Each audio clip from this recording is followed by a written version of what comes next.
Because you have a president to walk around with not even something in nothing. It's not even in his pocket. And he wonders what happened, why things happen. Crazy, crazy, crazy. Hello, Wandu. Welcome, class. Before we go to continue with chapter 14, the one on how you operate or how you sell in business markets. We've started with this already, and we've actually advanced to where I'm at the moment, managing your business in your salesforce. I'm going to go to that particular page, which is page 29, slide 29.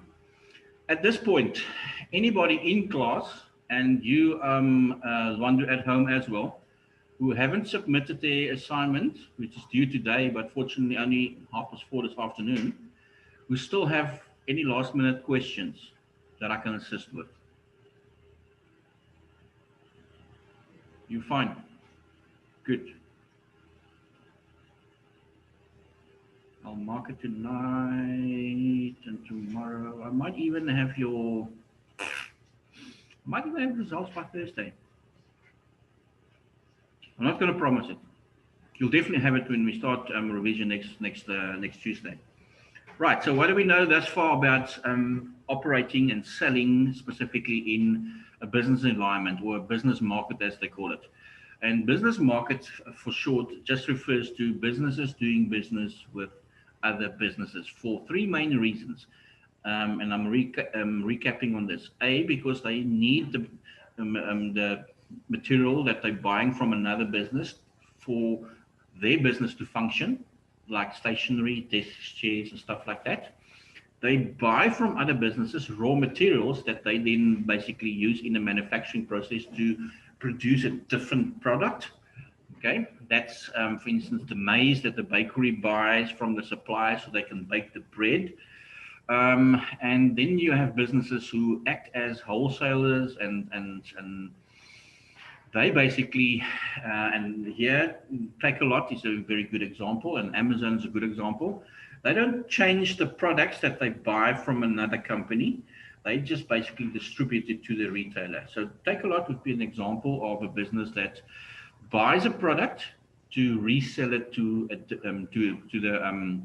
the consumer. So it's not directly from, it will be available, the products that they have will be available directly from the supplier, but in a case like this, because they offer online service for the convenience, they will buy the products and store them at their Takealot stores to ship it off. It's not you placing an order, then they actually approve it, and then they drive to that business and pick up that product, and then I suppose in some cases, depending on what the product is, they won't keep it in storage and they will keep it at the supplier, and they will only pick it up and deliver it once you purchase it. But they also know the buying patterns, and that's what that came with. I think we did in the previous chapter, a Salesforce automation, where the systems were brought in place that buy you time as a salesperson to do things that you really or that most salespeople see as more important. Although there's nothing, you still have to do the admin, you still have to capture it, you still have to have the paper trail, so to speak. So unfortunately, regardless of automation and how advanced it is, we still are going to end up with, or we're not going to end up with a complete paperless system. Radio. I think that sort of touches on what we've said there already. Competitive survival in business markets depends on aggressive, well-trained professional sales force. Yes, they do, especially the well-trained one. The aggressive, not necessarily. Fine line between aggressive, being aggressive and being assertive. I think professional and well-trained, two very, very important distinguishing factors between successful businesses and less successful businesses. Where professionalism starts with appearance, it goes all the way through to the manner in which you conduct your presentation and your follow-up. Professionalism almost sort of captures the entire experience that the customer has with a buyer, with a seller. Well trained, especially in business where the amounts that are spent are so much higher, therefore the risk of losing and when you make a wrong decision is so much higher. There are more people involved in the process, in the buying selling process, and therefore you don't want to waste time with a sales force who keep on rescheduling because they don't have the information. You must have it like that. And if you don't, take somebody with who have the information like that. Have you seen Moneyball? Moneyball? Brad Pitt? That story about baseball. His team hasn't won anything in, I mean, how many years? They've lost some of the good. They're one of those teams who always, their top players are always bought by the bigger clubs. And then they decided to change things. So instead of replacing, and the question was their star player was sold, so they actually wanted to replace him. But obviously, a star player like that, who has all the skills, who can throw, who can bat, he can probably even pitch if he has to. You don't replace them because obviously the big clubs have them, and it's going to cost you a lot of money, which they don't have. So he instead hired somebody with a mathematical qualification, and he says stats. You worked on the stats. So you replace that one star player with 3 average players that each has good stats, and they actually broke the record that stood for many, many years for consecutive victories after that. And then obviously everybody wanted to buy their players, and including the manager. And I can recall there's a scene in the movie where Brad Pitt as the manager / coach sits with all his recruitment with all his scouts, and they are checking names to replace this guy, and this one is that problem, he has that problem. And Ollie always, throughout the whole meeting, he points to the statistics guy. Because everyone says, well, why does he have to be here? He has to be here, don't worry. Stats on that guy, boom. He has it like that. He's one of those, some genius mathematicians are like that. 723 divided by 24, boom, they have it like that because they're good with numbers. And you almost have to have somebody like that with you when you're doing business with another business, because you all businesses have an expert like that who's superior in his field. And that's the guy that you take to the fight, or take to the negotiation table in this case, with you. Right.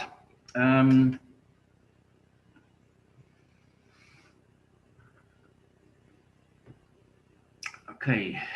Evaluation of your sales staff is also important because we set ourselves SMART goals as one of the questions in your assignments expect you to do to manage your time better. But also very important is that how do we know if we're on the right track? That's why we do consistent evaluation, and you have to do it. In the past, it was like, let's check it every 6 months, or let's update our goals. No, your goals have to almost be done on a, yes, you have your medium-term goal. Yes, you have your short-term goal, which is 12 months.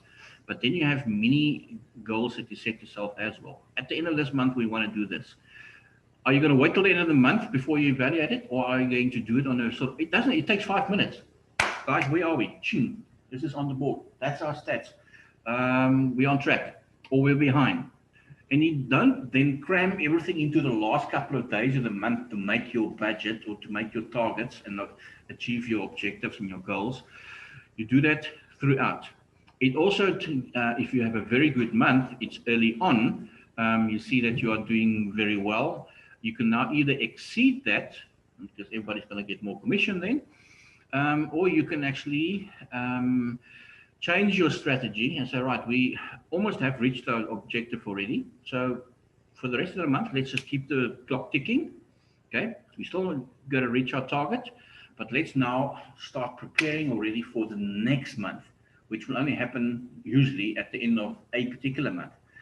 So we can actually repeat this that we've achieved now, because that's how you become more effective as a team. But it can only happen if there are regular evaluations to check and see if the goals that you've set and the actual goals are actually aligned. It's like watching a game of T20 cricket when they've got that worm. The one team is batted and they got to their target, the other one is chasing, and you will different colors on the diagram to see if they above or below the required rate, for instance. Similarly, that model they got from sales and marketing. It wasn't the cricket guy that thought it out. That's a standard goal evaluation kind of diagram. Three measures that they usually or that can be used is your sales quotas. There's a specific number, then there's specific amounts that you that is set. We have to achieve a certain amount of turnover in a particular month, and it ties in with what we say in the middle of the screen there, the quantitative and the qualitative measure, performance measure. In other words, are we going for quality? And then quality will probably be, for instance, in more sort of in the exclusive market, like Bentley or Aston Martin or Ferrari as opposed to VW. Can't compare the products, and there's no intention to compare the products, but different sales approaches by the sales teams. They are not going to go for quantities. Your exclusive 1.2 million plus vehicles, they're not going for quantity sales. They're going for quality sales. In other words, they are selling to a quality customer that they know will and has the ability to buy again and will buy again, and not downgrade to a VW. VW, on the other hand, is more for the average consumer, and they're chasing numbers. They need to match those guys. They have to sell more vehicles, more units, for instance. Okay, so quantitative versus qualitative goals, very important. And very often when businesses operate or sales teams operate in a business market, your key accounts are the ones that usually a lot of quantitative performance measures are used rather than qualitative rather than quantitative measures are used to evaluate the performance of the sales team. Right. Overview of the models for business sales management.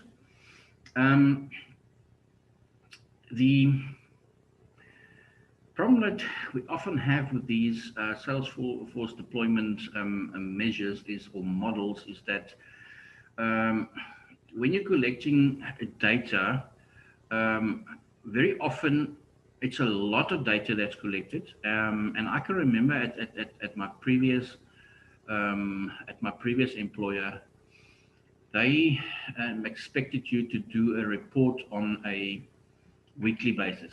So you worked, and by lunchtime on a Friday, you actually booked yourself 2-3 hours to do the report. For them, obviously, it's invaluable to get that report on a weekly basis, and they will then obviously look at it, and when the new week starts, they are prepared for it, and they will tell you, we need to work on this and focus on that. However, those kind of methods are quite good if your business is just a small to medium-sized business. And once your business becomes a bigger business, that is very often seen by the person who has to prepare that report as time wasting. I could have sold two more. I could have recruited two more grade 12s for this BCom course if I didn't have to do the report. So over time, obviously, new and better systems have been put in place. So it's almost done on a sort of a regular basis. Your system that's used at Prestige, for instance, the day that the student is contacted, all his details is on the database. Haven't been for an interview, hasn't set foot on the campus, you have all his details already. When the student then actually arrives on campus and then registers for a course for next year, the next page is just basically populated, right up to the point where they graduate after 3 years of study. Then that entire file that started when the prospect was initially approached and captured has been updated all through and basically happens on a daily basis. Your results goes not just onto the broader class list, and you can see there's everybody's marks. It goes onto your file, your individual file as well. Okay, so you could either, as an academic manager, then pull the entire academic report that says, okay, this is what the class does, and so and so and so. Oh, this what. Or you can actually pull a specific report if there's a specific request on an individual student. And that will give you all the detail that goes back to the day that you first contacted or first contact was made with Prestige Academy. However, the problem is that if somewhere in the system, the data capturing falls behind, you run into problems later on. You get bottlenecked, and that's where people become frustrated, because then a lot of admin time or time for admin is required, and they feel I'm not getting to my sales. So there are several problems: collecting and processing large amounts of data, definitely, specific types of selling situations, and management does not understand or trust the abilities of the computers. Like I just said, somebody said, how do I know this is save it? Just make sure that you save. And your good systems automatically save on a continuous basis. I was setting a class test that you guys are writing on Thursday, yesterday on Moodle. Boom, question 1. I'm busy with question 1. I haven't even completed question 1. The system, there's a pop-up that says data has been saved already. So it continuously saves. And it depends on your system, because you can set it how often it needs to update. And that's fantastic, because then you can retrieve it. Something happens, load shedding. Whew, talk about load shedding. I thought everything, we were out the woods, but then yesterday, all of a sudden, they start talking about load shedding again. I thought, oh no, this is just what we need now. But as we say, the sun's shining. Let's just work with what we have. If it happens, it's not that it hasn't happened before. It's something new, but if it doesn't, fantastic. Nothing really surprises me nowadays anymore. Regardless of methods that we choose, effective deployment in the industrial sales force involves the following. You've got to estimate your total market sales, the potential. What can you sell? How big is the market that you are targeting? That's one of the. That's not going to become a SMART goal, but you're going to set a goal that that reflects a percentage of that market that you are chasing, because that would be a goal. If the big market is $1 trillion, then you know that is potentially the size of the market. The people in the market that can spend money equates to that amount. How much of that do you want in your pocket? What's the share of that market that you want? Adjusting these estimates, okay? We're all going to go for the maximum. Nobody enters a race at the Olympics to say, no, I'm going to be, if I get to the final, it will be a win. No, it's not. It's not. Only if you come first, you win. Okay, so you have to adjust your goals accordingly, because obviously we set our goals very high. I have a go-to video that I often watch, and maybe you guys have seen it, but it's about a speech that was given at a graduation, and that particular person reflected on some advice that his dad gave him, because he obviously there was a lot of wisdom that was shared, like most our parents do. And he said, I'm not scared that you're going to that you're going to aim low and hit high. I'm going to be scared that you hit high and then underachieve. So always set your goals higher than you can. You can because you can adjust it. You can adjust it. But then we have a different. It depends on different management styles. Your more conservative style is going to go with a more sort of conservative estimate as well. And they're going to say, "Oh, thank you! Wow, we've achieved our goal." Okay, good for you. Are you going to be happy with that, or are you going to adjust it and make it higher now? Some people, the opposite. They set it very high. They don't get there, but they haven't forgotten about shooting for that particular goal because it's only achievable. I think we reach. We often set ourselves goals that realistically we think is achievable, and we should. But sometimes in the back of your mind, you must almost have a sort of extravagant goal as well. Um, in other words, keep on dreaming. You must have a dream. They don't have a dream, then you've almost lost hope. Then you almost, yeah, it's never going to happen. Well, if that's your approach, then it will never happen. So have your achievable, realistic goal, your SMART goal, but you must have something that, it'll be great if I can do that. Who knows? Maybe you can. I think it was in British Got Talent last night as well. They were reflecting on the surprise auditions. They were thinking, oh my word, I hope that person is not going to sing.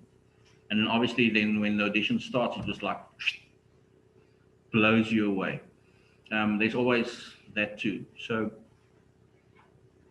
you choose the one that's most appropriate for you.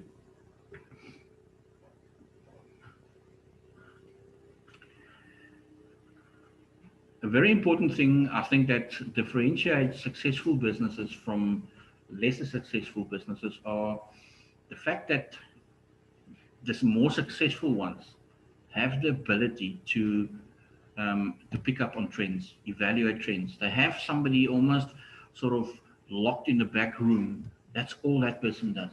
Just look at all the different possibilities and trends, and it's very valuable. And that's why continuous research is required, and why you have a research and development department in a business. You don't want to wait till your sales drop and you wonder why is this product not selling? Probably because you haven't done sufficient research. Research not just on the size of the market that's available, in other words, the potential of the market. Maybe you've selected the wrong market segment that you've targeted. There could be various reasons. Those are two most common ones.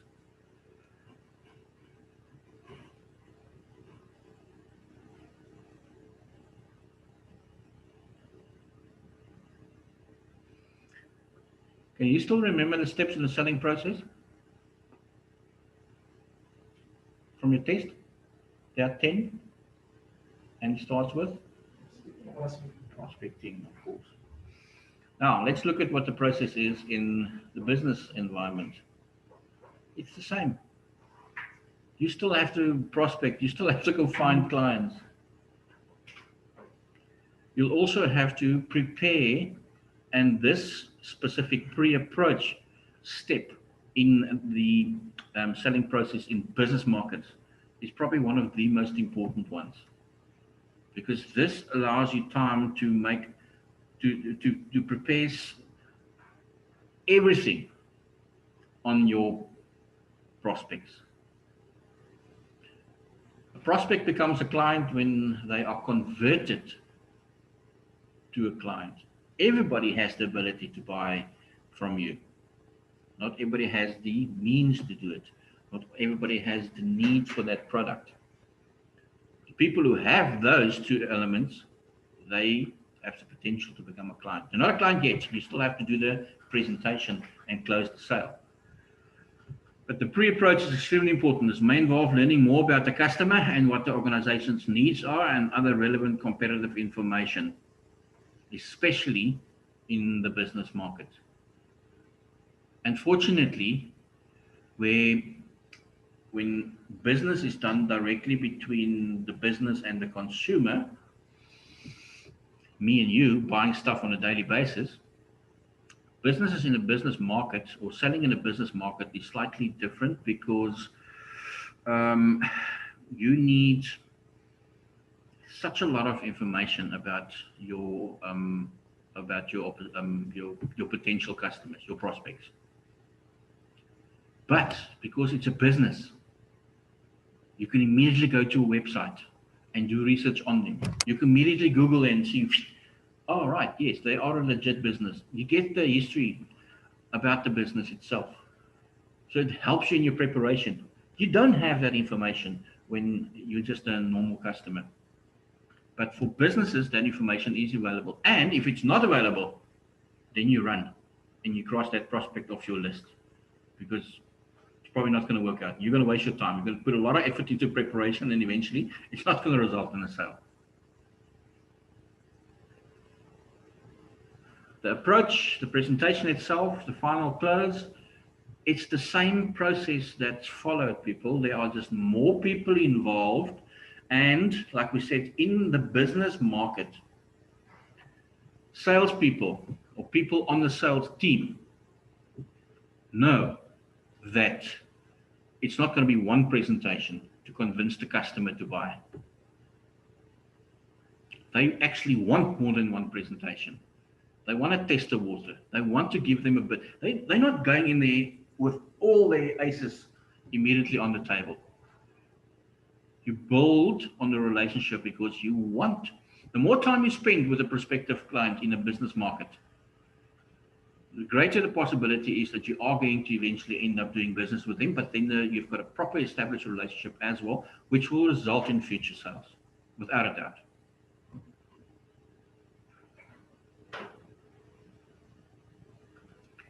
You will have similar objections. Your most common one that you find in a business market will probably be, but we are currently using a supplier. We're quite happy with that person or with that business. We're reluctant to change. We sort of we want to be seen as loyal to a particular supplier and not just chop and change for a few bucks, which is a legitimate objection, and it's something that you can actually work with. Because you want, if you convert that customer to now buy from you and change from their current supplier, you want them to show that loyalty towards you in future. So if they're loyal to their current supplier, it's a good sign. It's a good sign.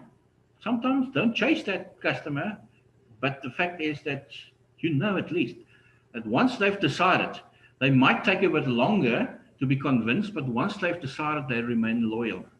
That's the customer you want. So don't see that objection as this is the end of the road. See it as a good sign.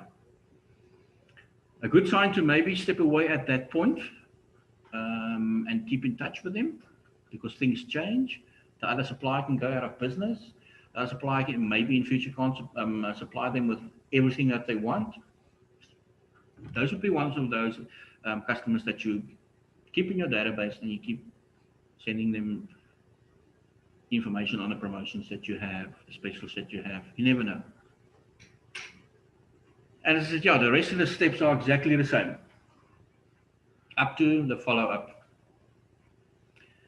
Because we do business in a business market, it requires even a greater effort of following up with your customer to see if they're satisfied, maybe even schedule a meeting. Say, listen, remember we sold you those new machines for your factory about 2 weeks ago. You mind if we just pop in and see how they're working? You take a techie with. It's the right thing to do. Okay. It shows the client as well that you are that you value them. You don't want to wait for that call that, oh, that machine you sold us, there's something wrong with it. Can you actually send somebody to fix it? You actually want to preempt that. You want to avoid that from happening. I can remember I still working in the fitness industry as well. Yeah, I got so frustrated when those out of order signs on your gym apparatus. Everybody can put order. If that out of order sign is there for longer than 2 hours, you haven't done your job. Because those equipment and the agreement that you have with your supplier is if it breaks, you inform them within that same day. They pick it up, they put another one there, and they go fix it. That's part of your rental agreement that you have for that gym equipment. Because obviously, I mean, your treadmills, your the belts on the treadmills, it needs to be serviced like a car. One of the techies told me one day that a treadmill, the average size treadmill that you find in the Virgin Active for all these gyms, they call it industrial treadmills, and not the ones that you just buy and put in the garage or the braai room. They are supposed to do 200,000 Ks on the belt. You know when you buy your car that you're going to replace the tires at some point because there's wear and tear. It's not going to be every 5,000 Ks, but I mean, it's probably going to be 50,000 and or around about 50, 60,000. Treadmill, but it does a lot of kilometers. Imagine, I mean, one of the busiest items in the gym is the treadmill. It could be somebody walking, it could be somebody running. You get the guys who really pound it and they go to the maximum. You've got the guys who's doing it on an incline.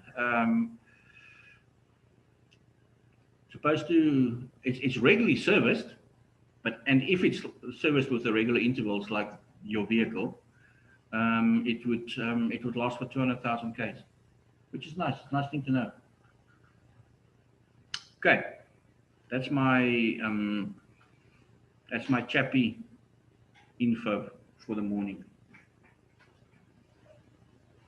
We go to 25 past. Okay, we close this chapter with the following, and it's actually very true. Sales is not about selling anymore. It's about building trust and education. Trust and education. Educate your client to the point where they know exactly how if you educate your and a lot of businesses do that. When they make that sale, especially if it's a very complex machinery that's being used or that was part of the transaction, they actually have a technician from the selling company on their premises for the first week just to see that everything goes well. That's part of the service. It's like selling, and that would be, if you're looking at selling, difference between products and services, what would that be? If I buy a machine like that and the techie stays there for a week, where do we find that on a services continuum? Hybrid. No, it's not a hybrid.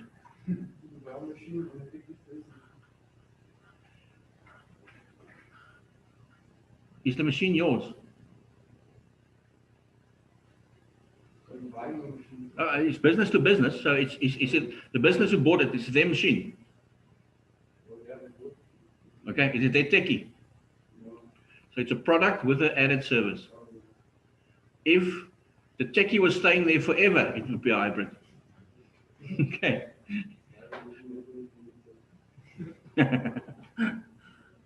So yes, very important, especially when there's when the product that was sold requires a specific way in operating or functioning. It's very good to apply that approach.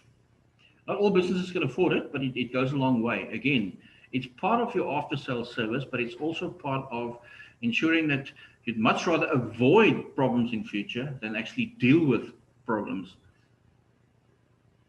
Would you much rather not have the problem, or would you much rather have somebody that fixes the problem chip chop just like that? I'd much rather avoid the problem. Okay, let's go back to our favorite subject, reptiles, snakes. We all love snakes, huh? Now we all hate them. Okay, although I'm better with them, but I'm still. Would you rather prefer not to be bitten by a snake, or would you rather prefer to have somebody next to you with a serum if the snake bites you? That immediately gives it to you so you're fine. I'd much rather avoid being bitten in the first place. Exactly the same in business. I'd much rather avoid the problem from happening with the machine breaking and somebody fighting, listen, this machine is broken. Can you send somebody to fix it? I'd much rather avoid that by, at the beginning, ensuring that everything works properly and that I'm supporting them. They don't ask me to be there. I insist to be there to ensure that we avoid problems. Okay. It's not always possible, but the big businesses operate like that. Right. Any questions on chapter 14? No questions. London? At home? Anything? You're still alive? Yes, sir. No, sir. No questions, sir. Good, good. How's that cup of coffee going? It's going quite well, sir. Thank you very much. You just everybody in class is now annoyed because you're having a cup of coffee, and they're not. What we'll do now is we've got 15 minutes left. I'm going to immediately go into chapter 15, which deals with, I think, stuff that most of you are very familiar with. All we're going to do now in chapter 15, where chapter 15 specifically deals with all the apps and platforms and whatever that's available to make your job as a salesperson easier, and especially in the modern era where everything is almost sort of either cloud-based or internet-driven or whatever. We're going to quickly have a look at that. If we go beyond 25 past 9, 10, sorry, it will not be for much longer than 5 to 10 minutes. I can rather do that, and then you've got the next period off to work on that other assignment that you have to do. What, tomorrow? Okay. At this point, while I'm changing the, and guys are welcome to quickly stretch your legs and answer nature's call and stuff like that. I'm just going to go into another,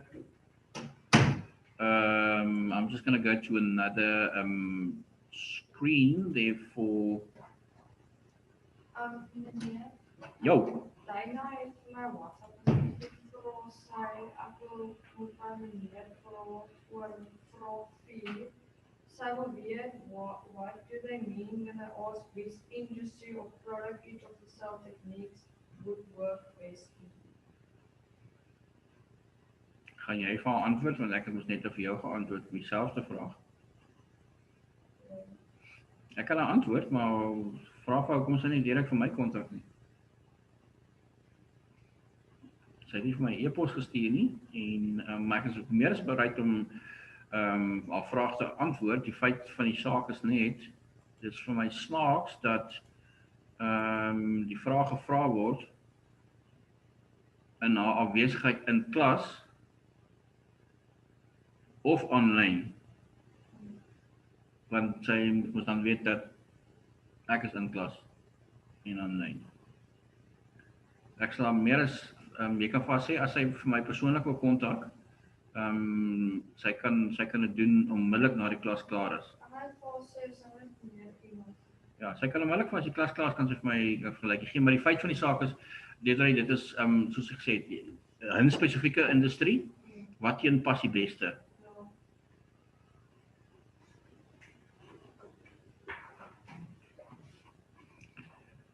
The one do, everybody in class is stretching the legs quickly while I'm changing the screen. Can you see that chapter 15? Yes, sir. Good. Then everything's working on your side. Everybody's just quickly gone to the loo and stretched their legs while I'm changing the screen here for them in class. Yours is done already. And then we go to chapter 15, which is, I said, a very, very short chapter.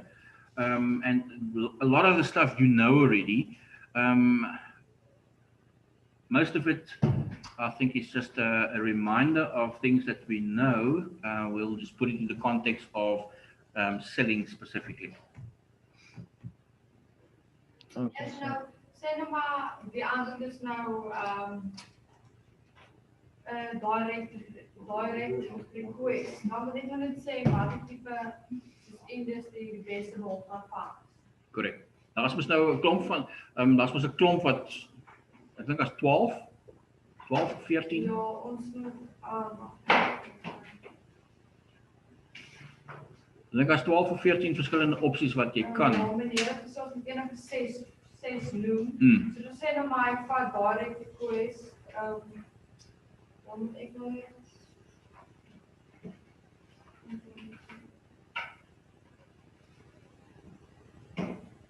dan moet ek maar net sê, direct request is nou maar byvoorbeeld die car-industrie of so. Dis waarom ek sê gelukkig in 'n eksamen is assignments is hierdie is anders as 'n eksamen. In an exam, it would be we're talking about question 4 in the assignment. I wonder, you can't go back to the previous one, and or yeah, now it's online, you actually can do that. But in this case, because it's an assignment, if you see you're struggling to find an application, you can actually change your choice in the previous question, because there's more than 6. If it was only 6, then you would have to give me an example of each of those. But now it's a bit different because there are more than 6. I think there's 12 that you can select from. Yeah. Right. So what's happening in chapter 15? Dan meneer, as jy sukkel, dan kan jy Google types of industry for direct request of so. Easily. Baie keer as jy net baie keer as jy sommer net direct access intik, dan sal hy vir jou 'n definisie gee en dan saam met die definisie sal jy sien sal daar opsies ook wees. Jy kan aflei daaruit wat se tipe besighede daar is. Right. What do you want to achieve in this chapter? Understand the development and increasing sophistication of information and communication technology. Hoofsaaklik, wat is mense, wat is die verskil tussen data en inligting? Data and information. What's the difference? Is there a difference? What is collected and information. As data nie syfers en information is woorde nie. Data is both numbers and text. Data is the collection of information. Information is the use of the data. Okay, so die syfertjies en die woorde, dis die data. Okay, collecting alles dat jy in 'n database het, fantastic. Using that information, using the data, it gives you, it informs you the text and the numbers that you have in your data. That informs you. That's why the usage of the data. It's called information. Right. Information technology. Nee, ons gaan aan die ander kant toe, nie daai kant toe nie. Yes. Information technology refers to the way we research, manipulate, and store information. I think you guys know that. It's a very these chapters, or this particular chapter, it's a nice chapter to get your true and false and your multiple choice type of questions from, because it's none of it falls directly in your in this particular module's curriculum as to equipping you with a high level of technical abilities. It informs you what works best in the sales industry that you are entering. So it's knowing your terminology, where IT is the way we research, we manipulate, and we store information. We have also addressed the difference between data and information. A database is where all that data the names, the numbers, the addresses, the phone numbers, your buying patterns, your history, your previous ordering history. Even your banking apps have that. You can go into, and there's a little drop down that gives you the choice. History, payment history. You can see when last you paid. Somebody said, yeah, but I never received that payment. You can go into that, go into payment history, check. Oh, no, I paid them on the 13th. Boom. And then also, very nicely, you can then print it in a PDF and send it and say, listen, there we go. That's your proof of payment. In the past, imagine you buy something at Edgar's, and after a while you haven't even worn it, or you want to exchange it, and you can't find the slip, the receipt that you got. Much easier nowadays, people. That's why a lot of people converting to online, to buying online, because immediately there's a transaction. It's captured somewhere. Yes, there's still that concern about the risk of being hacked, but like mountain bikers, there's two types of hackers, like two types of mountain bikers: those who have fallen and those who still have to fall. And hackers, we all know, as consumers, you either have been hacked, or you will still be hacked, but you are going to be hacked at some point, regardless of what precautions you take. I promise you. If you don't believe me, go watch the docu, Social Dilemma. Then you know. You just know you haven't been hacked, but you've been hacked. Guys are very clever nowadays. Very, very clever. Okay. Using the information. That's the important thing. That's where this particular, or these particular tools, those clever devices that we have nowadays, these very fast systems of capturing data and processing data by the click of a button, basically.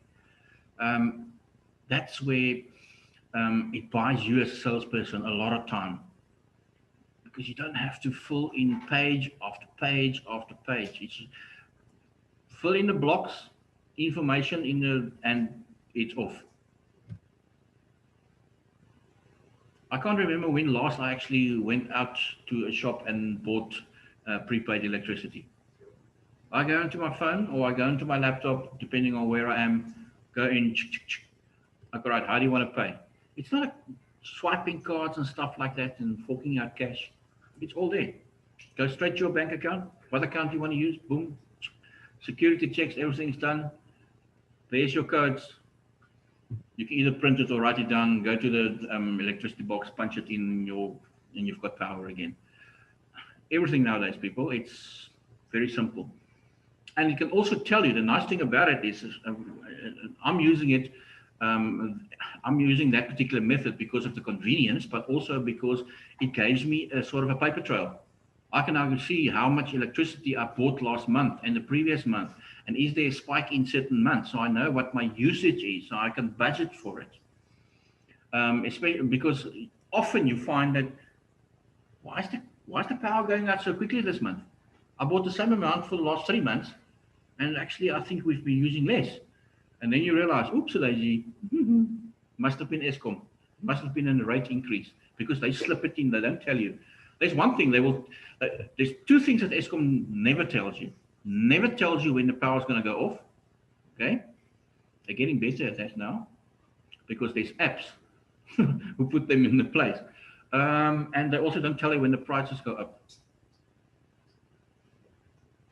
They will also always make a scene when everybody says, but yeah, they've approached government for a 25% increase this year, and 35% next year, and 45% the following year, and that's it. End of discussion. People moan and complain for a couple of days. You never hear about it again until you buy 200 Rand of electricity, and you go, oh, geez, why am I only getting 10 credits? Must have been the increase. So some things they keep very quiet. Anyway, using the information is what makes this efficient. Capturing the information, you have to do it anyway. If it's done in an old manual way or in a modern way, you still have to capture it. What do you make with it? What do you do with the information you have? That's what makes you more effective and efficient as a sales team.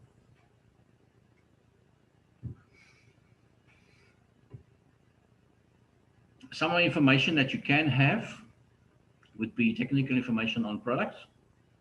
You buy a car nowadays, you've got all the specs all sorted out. You know exactly how it operates. You buy a camera, you know exactly what it can do before you even go to the shop or go online and buy it. Current events, very important. That's one aspect I think where a lot of us are still not reaching our full potential. We don't read enough on what's happening currently. And I know as students, for you at the moment, it's probably just gossip and whatever. And I mean, entertainment news. It's trivial information that is great while it's current, but tomorrow you've forgotten about it. You've moved on. But once you've entered a particular industry as an employee, 3, 4, 5 years from now, you've graduated and you're working. One of the greatest assets that you can offer to your business that you work for and to you personally is to ensure that you stay on top of current events. Like you said, Josh, election. I've got no, I can't, what happens in the election is going to affect us. We can't change, we can't vote.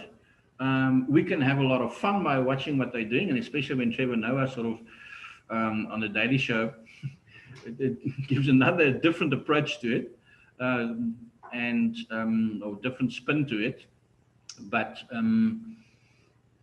unfortunately, we can't wish away the fact that whatever happens is going to affect what happens in our country in some way, indirectly.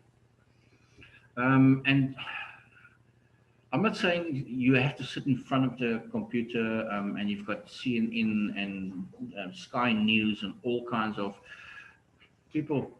You have your phones with you. Everything you need is there. By the way, that image I showed you earlier on of that new Samsung Dual Flex. Why do you want to bend the phone like that? 46,000 Rand for that phone. Yeah. I tell you what, I mean, yes, see, I can think of much cheaper things that I can bend if I have to bend something. The last thing I would like to do is actually bend my phone. But can you see how things have? Can you see how things have?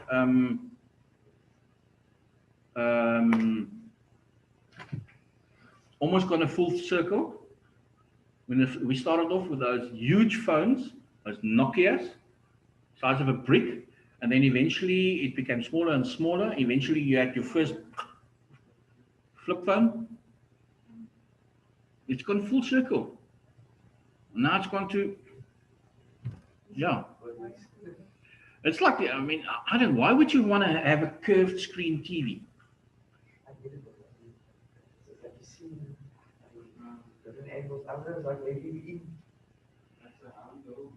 You know, yeah, it's great, but I mean, you know how big your lounge must be for you to actually have value, like, because that's a sort of a, that's your cinema, your Ster-Kinikos, and their screens are bent because of the size of the room and the number of people watching it.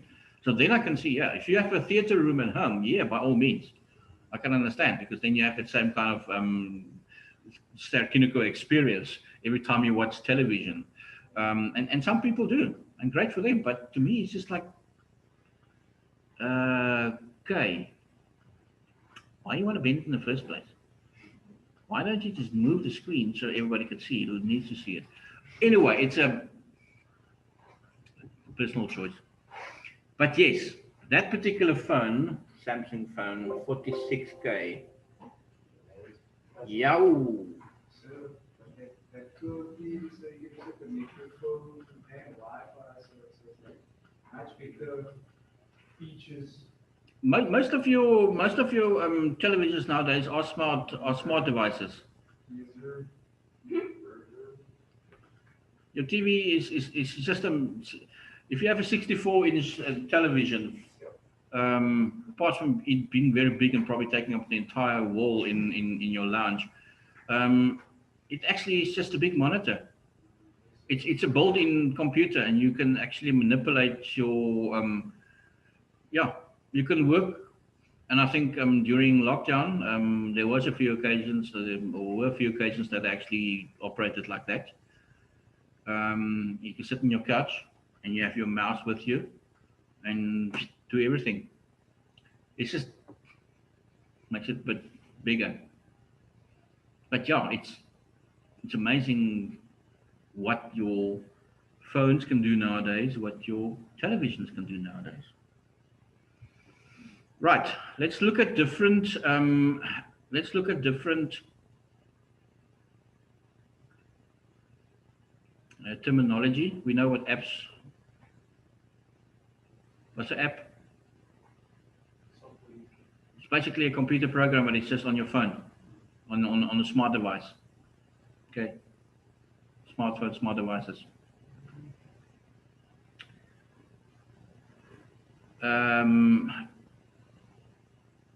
Interestingly enough, if you want to just browse through it, I've put eBay on there because eBay is the top app for selling stuff in 2020.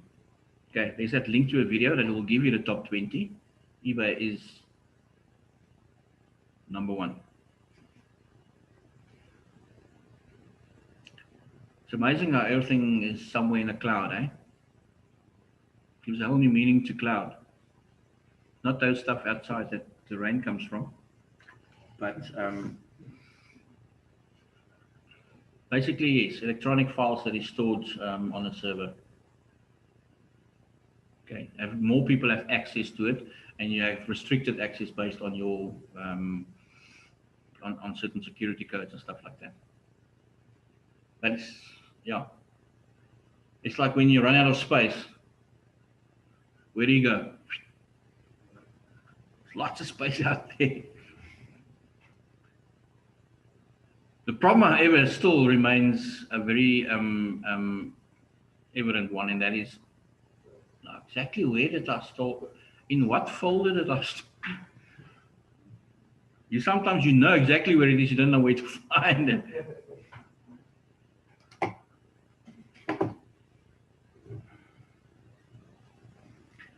We all know the internet. I can't believe that there are still people nowadays who see it as a threat to a in whatever way. Call centers still very popular, especially with big companies that deal with a lot of prospects on a daily basis.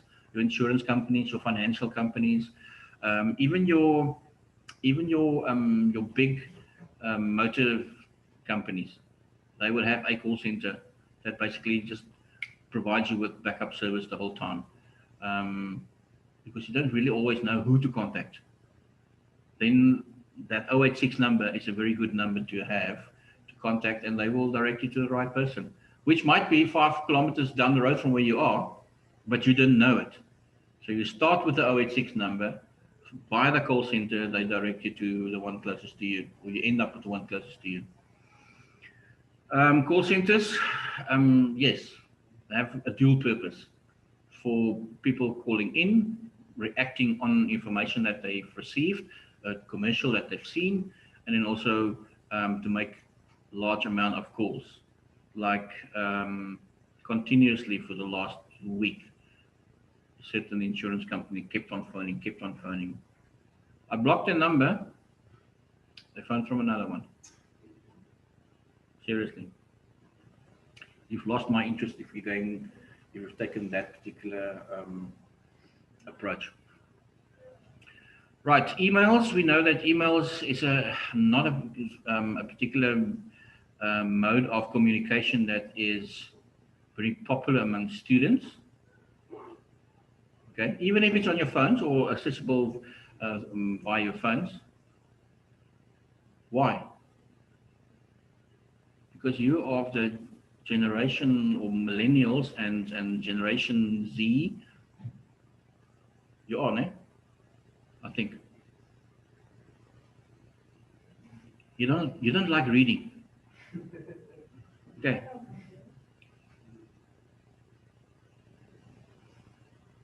You're the exception. I think the other four in class will probably say, nah, I'm not keen on reading. Or if it's beyond a certain number of sentences and paragraphs, then I know for a fact. Send me an email, and the email is more than 2 sentences. I'll read it later. I'm serious. So if you send me an email asking for some guidance on some of the questions in the assignment, tell me, sir, help me with this, question 5, 2.2. That's all you have to say. If it's longer than that and you explain to me why you don't understand it, it's going to take longer for me to reply. Ja, maar dat kry mens like voor wat ek kan dit nie vir hulle so kort vra nie, maar as hulle vir jou moet uitbrei. Dan moet jy dit lank dan kan hulle sommer net veel sê, okay, maar dit. Hulle wil weet hoe jy dit verstaan nie. Okay. Dat is ook ons paar vrae nie.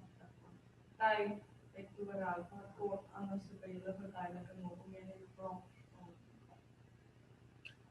Ek persoonlik gee nie om as julle kontak vir my en 'n lang e-pos stuur nie. Maar daar is mense wat inligting wat jy 5 keer herhaal byvoorbeeld. Om vir studente e-pos te antwoord is deel van die diens wat ons lewer.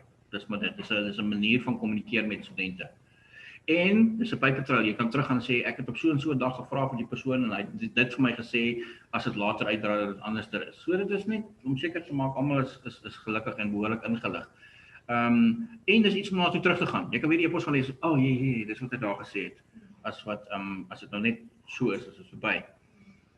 So yes, it's different for everybody, but there are some etiquette that we have to follow, unfortunately. And yes, don't use capital letters in the email. Okay, some people still do. So read through it. It's interesting. It's nothing that you're going to have to lose any sleep over for your preparation for exams or the exam itself. Cell phones, we know that without cell phones nowadays you'll be dead. I'm not married with my cell phone or to my cell phone. I think I manage it well as to how I use it. Hours that I use it, when it's on silent and when it's not. There are still people who, your cell phone is on silent the whole time. Yeah, if I teach the second, the third, the fourth, and the fifth, and the sixth period, it's probably going to be on silent. Why? Because I can't answer it. We are very instinctive when it comes to that. If this thing rings now, what's going to happen? You're going to be anxious to answer it. If it's off, then I know. Ek kyk mos na die goed na die periode verby is. Ek gaan nie wag tot die einde van die dag nie. So I know there's already, while you guys were out now, when we changed the chapters, I know there's 2 or 3 WhatsApps that came through, but the one I can address, the other one can wait till next period, and when we take a break, then I'll do it. So it's nothing serious. But yes, for the sake of, I will never switch my phone off or put it on silent or even vibrate if I know that my kids are out jolling somewhere. And at some point, I'm going to get that call, come pick me up, or this went wrong. So yes, you know, and that's part of your cell phone management. It's different for different people. Some people say, if I say my phone's off, it means I'm not available. Well, then go on holiday and leave it at home. I lost my cell phone 2 days ago, briefly. It was one of those rush. You've got too many things in too little hands, and I don't take my backpack to the shop. And just that, I've become like that. Where's my phone? Okay, you go through to the go and find my phone. Quickly phone me. probably on vibrate or silent, so can't hear it. So it sort of becomes part of your being that if your phone has not vibrated or rung for longer than 10 minutes, then you start looking for it. I just need to know where my phone is. It doesn't have to be on. I just need to know where it is. The fact that you have, and we're all different in that regard, people. It is one of the most important tools that you as a salesperson are going to use in the modern era. This changes as well. Are there still people SMSing? As ek die data het. Yeah. Okay, and Maar meeste van die bankgoeders kom deur op SMS. Ja. Of as jy Yep. sê maar jy het by iets aangesluit, dan beteken dit ook SMS. So sê maar byvoorbeeld die bloedbank. Hulle laat woord gewoonlik per SMS, ja. Maar jy kan ook sê van jy moet bel of SMS. Yep. En sodra jy as jy telefoonnommer gesê jy kan bel, dan gaan hulle jou kan WhatsApp ook. Maar jy moet nog steeds daai toestemming gee. Okay, people, that's where we've gotten already. We are at VoIP. You know what it is? You've heard of it? Now you know it. Especially if a lot of international business is done, and we are talking about businesses doing business with each other, then obviously a phone call or 20,000 emails are not going to have the same effect. And I think in the modern time, the first sort of VoIP breakthrough was Skype. I don't think too many people still Skype nowadays. Most people work on Teams and they work on Zoom. But again, there are choices available that weren't there 10 years ago. Now we get to your section, gadgets and goodies. Who's a gadget freak? Moet 'n tool vir elke ding hê.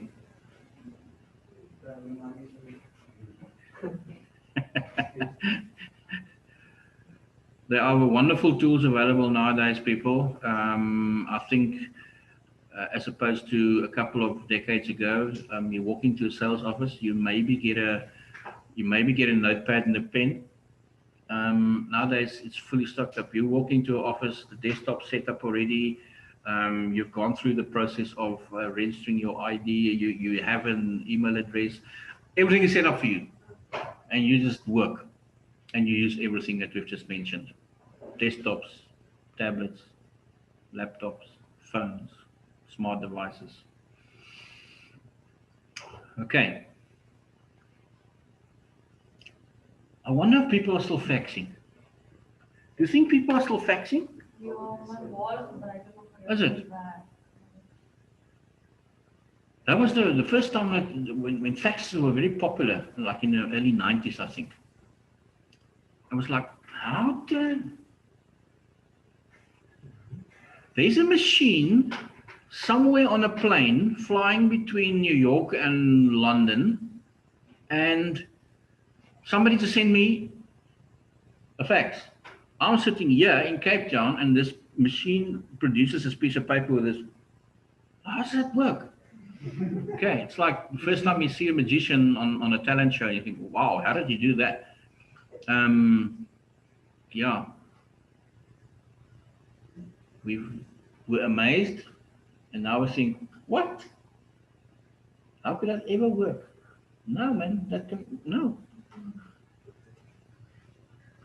Where's my phone? Okay, my thumbs don't know what to do because my phone's not here.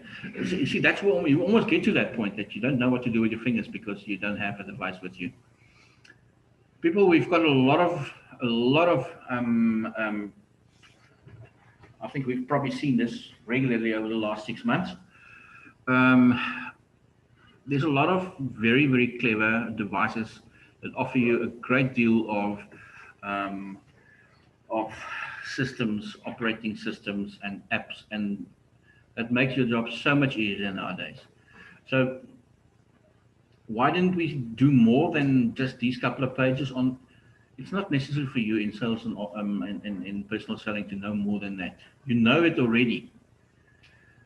You know that it's a very important, all these tools that we've mentioned now are very important tools for you to be very, or even more efficient in your selling. And that's the bottom line. If you want to know more, you would study something like digital marketing, and then we go into a bit more. We had a brief meeting this morning. I'm just going to leave it there because I don't have enough information, and it was only 5 minutes that the directors came to us and they spoke about the courses for next year. Because obviously the new first years that come in will be doing the new programs, which will be aligned in the same manner as your universities, where you don't have BCom event management, BCom finance, BCom this, BCom that. You will have a BCom, and then you have different majors. So the new first years will be treated in that same manner, and the current programs that we offer now obviously will be taught out. If you are going to convert your current qualification into a new one, obviously there's always that's always possible. Okay, so I'm not sure who of you would articulate or thought of doing it next year or end of this year, but yeah, there's a lot of information. Any of you coming back next year? Good. We'll be seeing each other. And that is, as they say, is it for today. Let's rather give you guys some extra time to work on what work that still needs to be done. Finalize and submit those assignments today and tomorrow. Class test. What do you want to do with your class test while we have the guys online? I'm going to post an announcement this afternoon, or when I'm finished with the 6th period. Do we agree that we don't come in on Thursday for the class test, and that we do the class test online quiz? Okay, and I'll see you again next Tuesday, and then we start with the revision. Good. Thanks, Yella. Thanks, Awandu. That's it for the day for us. This is actually the work that we have we've completed. Thanks, guys. We've completed the chapters for this entire module. So on your schedule, there is a class test that we are writing on Thursday. It will be available the whole day for you as an online quiz. There won't be class on Thursday because you'll be that one period that we have, which is the 5th period, will now be taken up by the online quiz class test. So you can actually do it in the class time, but if you do it any other time of the day, there won't be a Zoom class or any on-campus class on Thursday for that purpose. And then on Tuesday next week, for this, bye-bye, George. Tuesday next week, this period, the 2nd and the 3rd, as well as next Thursday, the 5th period, all 3 periods will be used for revision. All the chapters from chapter 1 to 15, we will do it in 3 different sections of revision to prepare you for your exam, which is on the 26th of October. Okay, I think it's the first exam that you write, or the first day of exams. So you start with personal selling on the first day somewhere. And then there's one more thing I think I want to leave with you. No, I can't think of it. I will post an announcement on Moodle this afternoon when I'm finished with classes, and that's after the 6th period. That will just be an announcement to remind you of the class test and the arrangements for Thursday. Any questions, Lwando, from your side? Anything related to the assignment, or have you submitted your assignment already? No, sir, I haven't submitted it yet, sir. Okay, deadline is 4:30 this afternoon. Okay, sir. Sir, and also Thursday, sir. What chapters? Oh, sorry, my mistake. I will put it in a announcement as well, but it's chapters 13, 14, 15. Chapters 13, 14, and 15, and it's 30 questions, 30 marks, class test. Okay, sir. Thanks, sir. You're more than welcome. Enjoy the rest of the day. You too, sir. Bye. Thank you, Wanu. Bye bye.